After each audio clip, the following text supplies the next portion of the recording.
और यूक्रेन के बीच जंग और तेज होने वाली है। क्या 3.5 साल की जंग में अब तक दुनिया ने जो तस्वीरें देखी हैं उनसे भयानक मंजर की गवाह दुनिया बनने वाली है?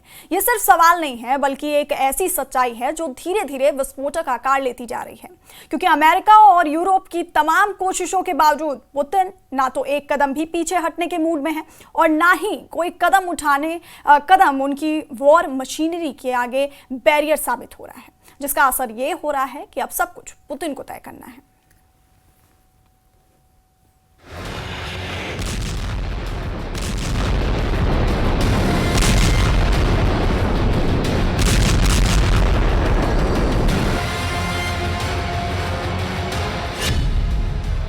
रूस और यूक्रेन युद्ध का सबसे खतरनाक पड़ाव।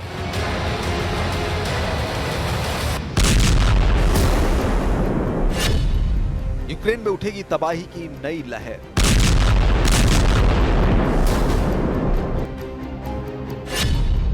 पुतिन की तैयारी अमेरिका और यूरोप पर भारी।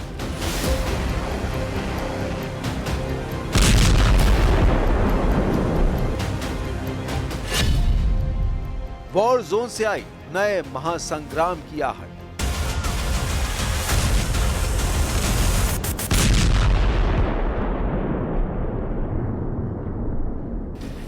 रूस और यूक्रेन के बीच जंग अब उस पड़ाव पर पहुंच चुकी है जहां से वापसी का कोई रास्ता नहीं है। अगर कोई रास्ता है तो वो है किसी की जीत का या फिर किसी की हार का, क्योंकि जो तस्वीरें यूक्रेन के शहरों से आ रही हैं वो यही बता रही हैं कि अब पुतिन की सेना ने यूक्रेन के खिलाफ अपने मिशन को पूरा करने की तरफ कदम बढ़ा दिया है।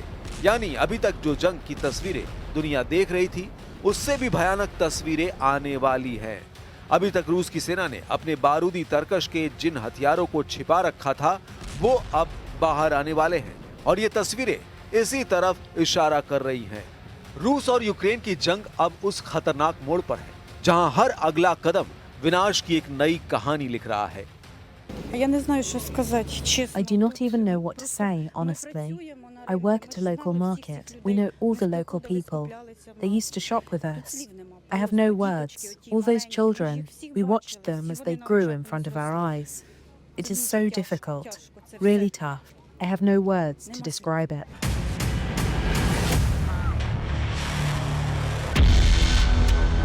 पुतिन की सेना अब सिर्फ फ्रंट लाइन पर नहीं बल्कि सीधे यूक्रेन के दिल पर वार कर रही है। कीव से लेकर खार्किव और डोनेस्क तक आसमान में सिर्फ मिसाइलों की आवाज है और जमीन पर मलबे के ढेर।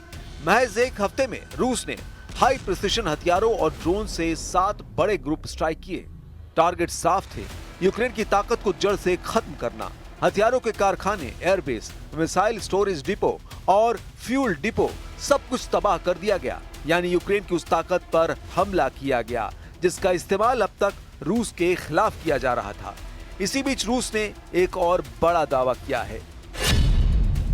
रक्षा मंत्रालय के मुताबिक 23 से 29 अगस्त के बीच रूसी सेना ने डोनेस्क और डिनिप्रोपेट्रोव्स्क में 6 नई बस्तियों पर कब्जा कर लिया। इसका मतलब है कि धीरे धीरे रूस यूक्रेन के नक्शे से गांव और कस्बे मिटाता जा रहा है। ये सिर्फ इलाकों पर कब्जा नहीं बल्कि मनोवैज्ञानिक दबाव भी है, क्योंकि हर बस्ती पर कब्जे के साथ यूक्रेन के लोगों में डर गहराता जा रहा है। लेकिन यूक्रेन भी चुप नहीं है। रूसी हमलों के कुछ ही घंटों बाद जेलेंस्की की सेना ने रूस के ब्रांस्क क्षेत्र में एक डीजल फ्यूल डिस्ट्रीब्यूशन स्टेशन को उड़ा दिया। ये वही स्टेशन था जो रूस के सैनिकों को ईंधन सप्लाई करता था। यूक्रेन का संदेश साफ था, अगर रूस हमारी सप्लाई लाइन तोड़ेगा तो हम भी रूस की सप्लाई लाइन को निशाना बनाएंगे। फिर भी जंग का पलड़ा भारी दिख रहा है रूस के पक्ष में। वजह साफ है, पोक्रोवस्क दिशा। यहाँ रूस ने करीब 1 लाख सैनिक तैनात कर दिए हैं। हथियारों का जखीरा जुटा लिया गया है और यूक्रेनी खुफिया रिपोर्टों के मुताबिक रूस जल्द ही इस दिशा में सबसे बड़ा जमीनी हमला कर सकता है।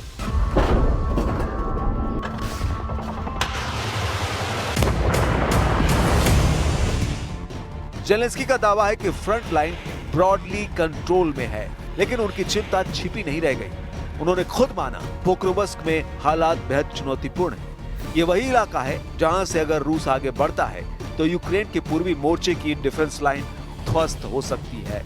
ये सब मिलकर उस तस्वीर को और साफ करते हैं जिसका अंदेशा दुनिया को पहले ही है कि ये जंग अब रुकने वाली नहीं।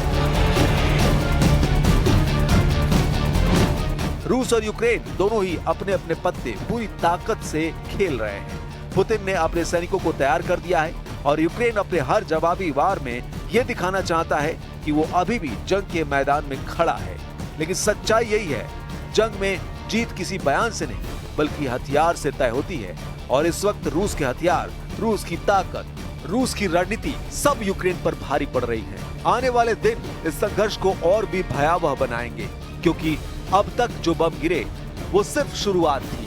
असली महासंग्राम अभी बाकी है और शायद यही वजह है कि यूक्रेन के राष्ट्रपति वोलोदिमीर ज़ेलेंस्की को इस आने वाली महातबाही का पता चल चुका है। Те, що ми хочемо, щоб ці гарантії безпеки від країн Європи, ключових принаймні, і від Сполучених Штатів Америки були підтримані парламентами відповідно і Конгресом, так, ми хочемо юридично зобов'язуючих гарантій безпеки. Ми не хочемо Будапештський меморандум. Ми не хочемо Мінські угоди. रूस और यूक्रेन की इस भीषण जंग में अब सबसे बड़ा सवाल उठ रहा है, यूरोप और अमेरिका की भूमिका कहां है? क्या पश्चिम ने यूक्रेन को अकेला छोड़ दिया है? पिछले एक हफ्ते में कीव पर हुई बमबारी ने पूरे यूरोप को झकझोर दिया, लेकिन यूरोपीय देशों की प्रतिक्रिया महज बयानबाजी तक सिमटी रही। ब्रिटेन ने रूस के राजदूत को तलब किया, फ्रांस ने गंभीर चिंता जताई, जर्मनी ने गहरी निंदा की, लेकिन जमीन पर कोई ठोस कदम नहीं उठाया गया। न सैन्य हस्तक्षेप, न कोई प्रतिबंधों की कड़ी, न ही रूसी तेल गैस पर कोई ठोस पाबंदी। नतीजा साफ है, यूरोप इस युद्ध में सिर्फ तमाशबीन बनकर रह गया है। ट्रंप के अमेरिका की स्थिति और भी अजीब है। व्हाइट हाउस की बजाय ट्रंप की पॉलिटिक्स इस जंग पर हावी है। ट्रंप खुद कह रहे हैं, I am not surprised, not happy, लेकिन ये नॉट हैप्पी यूक्रेन की रक्षा नहीं कर सकता। ट्रंप बार बार दावा कर रहे हैं कि अगर वो सत्ता में होते तो रूस यूक्रेन की जंग 24 घंटे में खत्म कर देते। लेकिन सच्चाई ये है कि ट्रंप की इस बयानबाजी से रूस और पुतिन को ही फायदा मिल रहा है। दरअसल यूरोप और अमेरिका की नाकामी दो स्तरों पर साफ दिख रही है। पहला, सैन्य मोर्चे पर यूक्रेन लगातार हथियारों और गोला बारूद की कमी से जूझ रहा है। यूरोपीय देश वादा करते हैं, लेकिन डिलीवरी देर से होती है।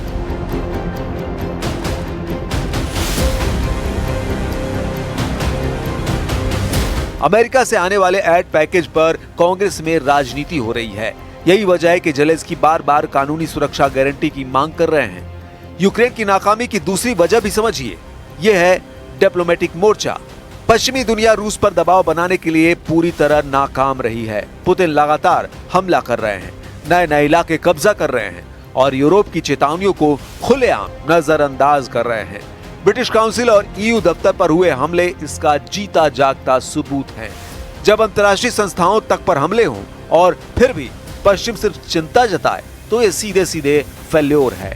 Домагатися миру через силу, цей термін він був озвучений президентом Трампом, ми його повністю підтримуємо. Неможливо сьогодні щось робити без припинення вогню. І те, що сталося минулої ночі, це є фактом. Я мав можливість навіть продемонструвати пану Віткафу фото, що сталося, руйнування, загибель наших людей. Також ми говорили про те, що ми працюємо з нашими американськими і європейськими партнерами над гарантіями безпеки. Це дуже важливо, і без них неможливо дивитися вперед. І сьогодні Україна і українці, безумовно, потребують дуже чітких і дуже сильних гарантій безпеки. І саме про такі гарантії безпеки ми говоримо.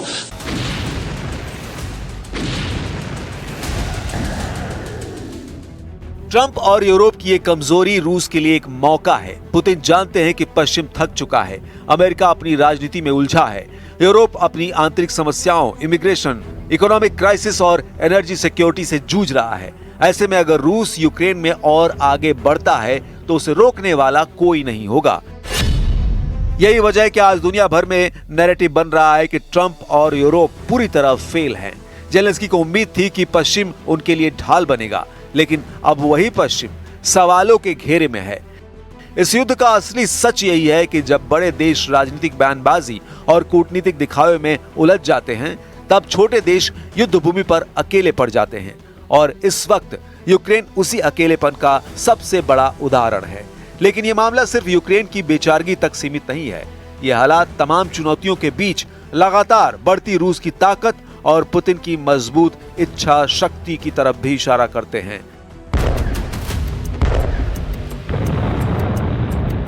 रूस यूक्रेन युद्ध के इस लंबे संघर्ष में एक सच्चाई अब साफ दिखाई दे रही है। पुतिन हर कदम सोच समझकर, रणनीति बनाकर और धैर्य से उठा रहे हैं। यही वजह है कि आज जंग के मोर्चे पर रूस का पलड़ा पहले से कहीं ज्यादा भारी है। पुतिन की सबसे बड़ी ताकत है उनका धैर्य और विजन। उन्होंने न तो युद्ध में जल्दबाजी दिखाई और न ही अपने संसाधनों को एक झटके में झोंक दिया, बल्कि उन्होंने यूक्रेन को धीरे धीरे थकाने की रणनीति अपनाई। एक तरफ रूस लगातार नई बस्तियों पर कब्जा कर रहा है, दूसरी तरफ वो अपनी ताकतवर मिलिट्री इंडस्ट्रियल मशीनरी को एक्टिव कर चुका है। रक्षा मंत्रालय की रिपोर्ट के मुताबिक सिर्फ पिछले 6 महीने में रूस ने मिसाइल और ड्रोन प्रोडक्शन में 40% तक की बढ़ोतरी कर दी है। इसका मतलब साफ है, जितना ज्यादा युद्ध लंबा चलेगा उतना रूस को फायदा होगा।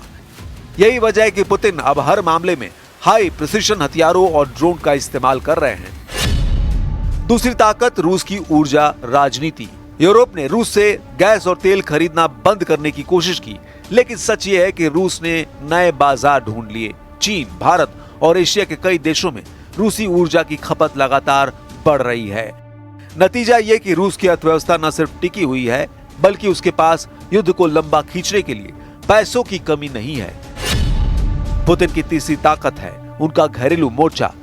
जंग लंबी खींचने के बावजूद रूस के अंदर पुतिन की पकड़ ढीली नहीं पड़ी। सरकारी आंकड़ों और पश्चिमी खुफिया रिपोर्टों के मुताबिक रूस ने पुतिन के समर्थन का ग्राफ 70% से ऊपर बना हुआ है। यही कारण है कि पुतिन अपने हर बड़े फैसले में बिना दबाव के आगे बढ़ पा रहे हैं।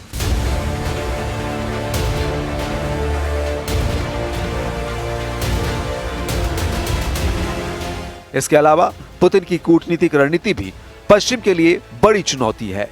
ब्रिक्स देशों से लेकर ग्लोबल साउथ तक रूस ने लगातार अपने लिए समर्थन जुटाया है। अफ्रीका, लैटिन अमेरिका और एशिया के कई देश रूस को एंटी वेस्ट ताकत के तौर पर देख रहे हैं।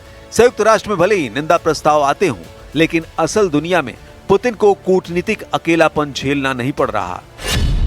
और अब चौथी और सबसे अहम ताकत फौजी जमावड़ा।